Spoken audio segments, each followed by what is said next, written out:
Selamat pagi saudara-saudara yang dikasih Kristus, jumpa lagi dalam renungan pagi hari ini. Namun sebelumnya kita bersatu di dalam doa.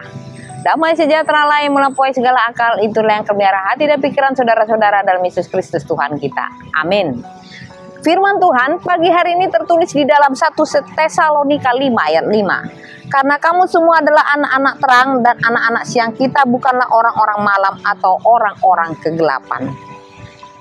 Anak-anak terang hidup dalam kebenaran dan kesiapan. Saudara-saudara, dalam surat ini Paulus menyampaikan berbagai ajaran tentang iman Kristen, kehidupan orang percaya, kedatangan Kristus yang akan datang, serta nasihat moral dan praktis untuk mengatur kehidupan jemaat. Salah satu tema yang diulaskan adalah pentingnya hidup dalam kesiapan akan kedatangan Kristus yang kedua kali dan yang tak terduga, dan bagaimana kita harus hidup sebagai anak-anak terang dalam dunia yang penuh dengan kegelapan moral dan spiritual.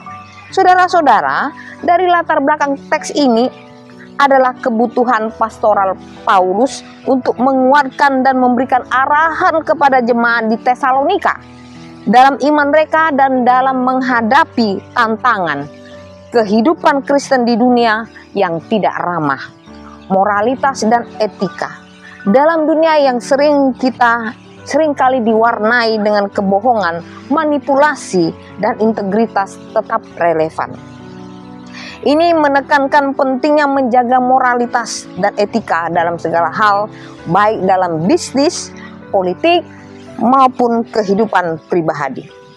Kemudian cahaya melawan kegelapan. Secara metaforis, anak-anak terang mencerminkan keadaan jiwa yang terang benderang oleh kebaikan, kasih, dan pengampunan. Sementara anak-anak malam menggambarkan keadaan jiwa yang terperangkap dalam kebencian, kedengkian, dan kegelapan spiritual. Pesan ini mendorong kita untuk menyebarkan cahaya kebaikan dan kasih dalam dunia yang penuh dengan kegelapan. Lalu keberanian dan kebajikan.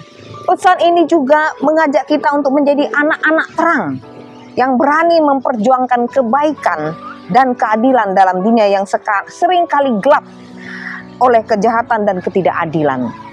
Dalam konteks aktivisme sosial, lingkungan, dan hak asasi manusia, ini memotivasi kita untuk berdiri teguh untuk mengatakan dan menegakkan apa yang benar. Lalu keseimbangan spiritual. Ayat ini juga Paulus mengingatkan kita tentang pentingnya keseimbangan spiritual. Maksudnya menghindari kegelapan tidak hanya berarti menjauhi kejahatan, tetapi juga memperkuat hubungan kita dengan Tuhan dan mengejar kehidupan rohani yang sehat. Oleh karena itu saudara-saudara, identitas dan pilihan ini sangat penting. Ayat ini menyoroti identitas kita sebagai orang percaya dan panggilan kita untuk hidup sesuai dengan identitas kita, yaitu identitas sebagai anak-anak terang. Ini mengingatkan kita bahwa kita memiliki pilihan untuk hidup dalam terang atau dalam kegelapan. Dan pilihan tersebut mempengaruhi bagaimana kita berinteraksi dengan dunia sekitar kita.